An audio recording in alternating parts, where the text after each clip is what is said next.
میں Abu Hurairah Shah teacher government school Kachama cluster میجار education zone Ralpora district Kupwara سے آج اپنے 8th کلاس کے بچوں کی خدمت میں حاضر ہوں۔ پیارے بچوں، آپ جانتے ہیں ہمارا سبجیکٹ اس وقت اردو سبجیکٹ ہے اور آپ کے T1 کا لیسن 2 ہے، یہ گیہوں کا دانہ۔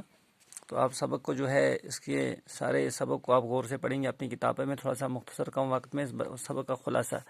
ہماری کتاب میں جو بھی لیسن آیا ہے بچوں، جو بھی سبق آیا ہے وہ سبق ہمارے لیے جو بھی کوئی عنوان ہے اس میں ہمارے لیے سبق ہوتا ہے، خاص سبق ہوتا ہے۔ آج کے اس سبق میں ہمارے لیے کیا سبق ہے، میں وہ خلاصہ آپ کے سامنے۔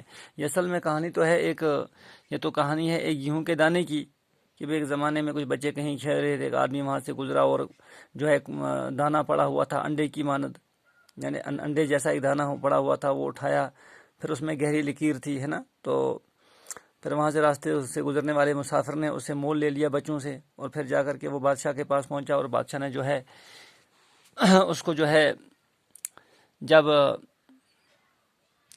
پاس ہی والی کھڑکی میں رکھ دیا تو پھر اچانک ایک چیل آ گئی، چیل نے اس میں چھید کر دیا، سوراخ کر دیا۔ تو درباریوں نے جب غور سے دیکھا تو معلوم پڑا کہ گیہوں کا دانہ ہے۔ لیکن اس کے بعد کیا ہو گیا کہ بادشاہ اور درباری سب لوگ حیران ہو گئے کہ آخرکار یہ اتنا موٹا گیہوں کا دانہ یہ کیسے ہے، کیونکہ ہم نے جو دیکھا گیہوں کا دانہ وہ تو تھوڑا سا جو ہے ذرے کی سے ذرا موٹا سا ہوتا ہے آج کی گیہوں کا دانہ۔ تو پھر جب سب لوگ دیکھ کر حیران ہو گئے تو انہوں نے پھر جو ہے راجہ اس وقت کا جو بادشاہ تھا اس نے ایک حکم پاس کیا، اپنے سپاہیوں سے کہا کہ کسی عمر رسیدہ کسان کو ڈھونڈ کے لاؤ، جو بوڑھا کسان ہو، سب سے زیادہ عمر کا ہو، اس کو ہم پوچھیں کہ بھئی یہ جو ہے یہ گیہوں کا دانہ کس زمانے میں ہوتا تھا، اس کا ہم معلوم کریں۔ بہرحال وہ ایک جو ہے لے آئے ایک بزرگ کو، اور اس سے جب پوچھا، وہ اس کے منہ میں دانت بھی نہیں تھے اور 2 لاٹھیوں سہارے چل رہا تھا، اس سے پوچھا، اس نے کہا بھئی میرے زمانے میں ایسا گیہوں تو نہیں تھا، ہو سکتا ہے میرے والد زندہ ہیں ان سے۔ تو جب ان کے والد کو بلایا گیا تو ان کا والد جو ہے وہ تھوڑا سا تندرست تھا، اور جب اس سے پوچھا گیا، اس کے ہاتھ میں پہلے والے کے ہاتھ میں 2 لاٹھیاں تھیں، ہے نا، دوسرا والا ایک ہی لاٹھی کے سہارے، تھوڑے سے دانت بھی تھے اور تھوڑا سا آنکھوں کی روشنی بھی ٹھیک تھی۔ اور اس سے جب پوچھا، اس نے بھی انکار کیا کہ میرے زمانے میں بھی ایسا گیہوں نہیں ہوتا تھا۔ اور اس نے کہا جی پھر میرا ابھی والد جو ہے وہ زندہ ہے، یعنی جو پہلے والے آیا تھا اس کا دادا، تو اس سے پوچھیں، ہو سکتا ہے اس کے زمانے میں ہو، میرے زمانے میں بھی ایسا گیہوں نہیں تھا۔ اب دیکھیے یہاں پہ سبق ملتا ہے۔ اب جو آخر پہ لایا گیا تیسرے نمبر پر، یعنی کہ دادا جو تھا، پہلے بیٹا، پھر اس کا باپ، پھر دادا۔ اب جب وہ لایا گیا تو پہلے والے نے کہا کہ ہم اپنے باپ سے سنا کرتے تھے کہ ہمارے زمانے میں ایسا کیوں ہوتا تھا، وہ زندہ ہے، اس کو لائیں، وہ بتا سکتا ہے۔ تو اب جب اس بوڑھے کسان کو بھی حاضر کیا گیا دربار میں، تو وہ دربار میں جوانوں کی طرح بغیر کسی سہارے کے، نہ اس کے ہاتھ میں لاٹھی، اور اس کے پاؤں بھی بالکل مضبوط، آنکھوں کی روشنی بھی بالکل ٹھیک تھی، بہرا بھی نہیں، سنتا بھی ٹھیک تھا، بہرا نہیں تھا۔ تو راجہ جو ہے وہ حیران ہو گئے کہ بھئی دیکھو یہ تو دادا ہے اور اس کی یہ اتنا بالکل تندرست ہے۔ اب اس سے پوچھا کہ بھئی یہ اس کے ہاتھ میں گیہوں کا دانہ دیا بادشاہ نے، کہ اس گیہوں کے بارے میں آپ کچھ جانتے ہیں؟ تو وہ فرماتے ہیں گیہوں کا دانہ ہاتھ میں لیتے ہی اچھل پڑا، خوش ہو گیا کہ اوہو یہ تو میرے زمانے کا گیہوں ہے، یہ آپ کو کہاں سے ملا؟ تو اس بڑے دادا نے جو ہے اس کو پوچھا تو کہ بھئی آپ بتائیں اس کے بارے میں۔ تو اس نے کیا جواب دیا؟ وہ کسان جو تھا، وہ بڑا دادا جو تھا، وہ بولا کہ مہاراج بادشاہ سلامت، میرے زمانے میں ایسا گیہوں ہر جگہ ملتا تھا اور بویا جاتا تھا، میں نے اپنی جوانی میں ایسا گیہوں بویا بھی ہے اور کھایا بھی ہے۔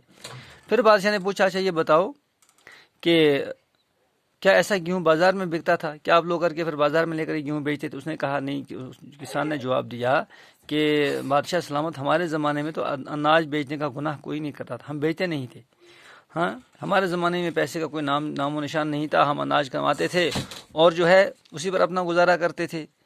اور پھر یہ پوچھا کہ آپ کی کھیت کہاں تک؟ اب یہاں سے آگے سبق ملتا ہے، اصل ان کے اس زمانے میں ایسا گیہوں، یعنی رزق میں جو برکت تھی، اتنا موٹا گیہوں تھا، یہ ساری وجہ کیا تھی؟ اور اس وقت کی گیہوں پہ پلا ہوا وہ کسان، وہ بھی تندرست تھا، اس کی آنکھوں کی روشنی بھی درست تھی، اور وہ بھی لاٹھیوں کے سہارے بھی نہیں چلتا تھا، خود ٹھیک ٹھاک چلتا تھا اور بہرا بھی نہیں تھا۔ اس کا بیٹا اور بلکہ اس کا پوتا، وہ 2 لاٹھیوں کے سہارے، وہ بالکل کمزور۔ تو پھر اس نے یہ جواب دیا کہ ہمارے کھیت اتنے بڑے تھے جتنی خدا کی زمین، ہمارے ہاں یہ آپس میں حسد، بغض، نفرت، آج جو بے برکتی ہے اور پریشانی اسی وجہ سے ہے کہ انسان سے نفرت ہے، بھائی کا دشمن ہے، اس چیز نے ساری برکت ہٹا دی ہے۔ ہاں، تو اس نے کیا کہا کہ ہمارے زمانے میں ساری اللہ کی زمین جو ہے ہمارے کھیت ہوتے تھے، جو جہاں تک جس کھیت پر جو ہے محنت کرتا تھا وہ اسی کے حصے میں آ جاتا تھا۔ ہمارے یہاں اس وقت کوئی باڑ اور کوئی باؤنڈری نہیں لگائی جاتی تھی، ٹھیک ہے۔ تو پھر کہتے ہیں کہ راجہ نے، بادشاہ نے کچھ تھوڑی دیر سوچا اور پھر اس کو پوچھا کہ بڑے دادا مگر ہم اس زمانے میں اتنا گیہوں کیوں نہیں پیدا کر سکتے؟ آج ہم اتنا موٹا گیہوں پیدا کیوں نہیں کر سکتے؟ تو اس نے بہت اچھا جواب دیا کہ، اور دوسرا یہ سوال پوچھا، دوسرا یہ کہ آپ کا پوتا تو 2 لاٹھیوں کے سہارا لیتا ہوا آیا، لیکن آپ بغیر کسی سہارے کی چلتے ہوئے، اور آپ کی صحت اتنی اچھی ہے، کیا وجہ ہے؟ تو بوڑھے کسان نے جو جواب دیا، جو ہمارے لیے بھی خاص سبق ہے، وہ یہ ہے، کیا اس نے جواب دیا؟ یہ آخری پیراگراف کو آپ دیکھ رہے ہیں، سرکار اتنا بڑا گیہوں اب نہیں اگتا۔ وجہ یہ ہے کہ آج کا انسان اپنی کمائی پر مطمئن نہیں ہے، ٹھیک ہے، بلکہ اپنے پڑوسی کی دولت کی طرف للچائی ہوئی نظر سے دیکھتا ہے، اپنے پڑوسی کے، دوسرے انسانوں کے ساتھ، پڑوسی کے ساتھ حسد، ضد کی وجہ سے، ہے نا، اپنی جو اللہ نے اس کو دیا اس پر یہ مطمئن نہیں ہے، اس کی نظر، ہاں، اس کی نظر صحیح نہیں ہے، اس کی سوچ صحیح نہیں ہے، اور اس کے دل میں دوسروں کے لیے حسد ہے، اس لیے جو ہے آج ایسا گیہوں اب نہیں اگ سکتا ہے۔ نیت اس کی خراب ہو چکی۔ جب انسانوں کی نیت اچھی تھی تو اللہ تعالیٰ کی طرف سے ان کے لیے فیصلے بہت اچھے آتے تھے، ان کی زمینوں میں برکت تھی، ان کا گیہوں اتنا موٹا تھا۔ اور دوسری سوال کا جواب، اس وقت ہر انسان خدا پر ایمان رکھتا تھا اور اپنی محنت پر بھروسہ کرتا تھا، اسی لیے اس کا بویا ہوا گیہوں اتنا بڑا تھا اور اس کی صحت بھی اتنی اچھی تھی۔ اس کا مطلب ہے پیارے بچوں، اگر ہمیں دنیا میں خوشحالی کی زندگی گزارنی ہے، عافیت کی زندگی گزارنی ہے، امن کی زندگی گزارنی ہے، چین اور سکون کی زندگی گزارنی ہے، تو ہمیں 2 کام کرنے ہیں۔ ایک تو اللہ نے جو ہمیں آمدنی، جو میرے پاس میری آمدنی ہے، میری کمائی ہے، مجھے پر مطمئن ہو کر اللہ کا شکر ادا کرنا چاہیے کہ میرے پاس یہ کافی ہے۔ اور اگر اللہ تعالیٰ نے میرے ہمسائے کو، میرے بھائی کو، میرے ساتھ میری بستی میں رہنے والے دوسرے لوگوں کو ہم سے زیادہ دولت دی ہے، ان کا مکان ہم سے اچھا ہے، ان کی گاڑی ہم سے اچھی ہے، ہمیں اس پر حسد نہیں کرنا چاہیے، ہمیں اس پر جلنا نہیں چاہیے، ہمارے لیے ان کے لیے نیت خراب نہیں ہونی چاہیے، بلکہ ہم اس سے خوش ہوں، اللہ تعالیٰ شکر ہے میرے ہمسائے کو اللہ تو نے مجھ سے زیادہ دیا ہے۔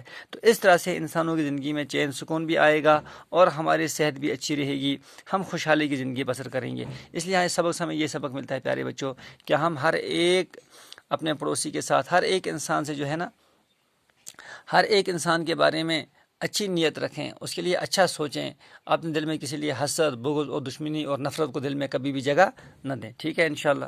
خدا حافظ۔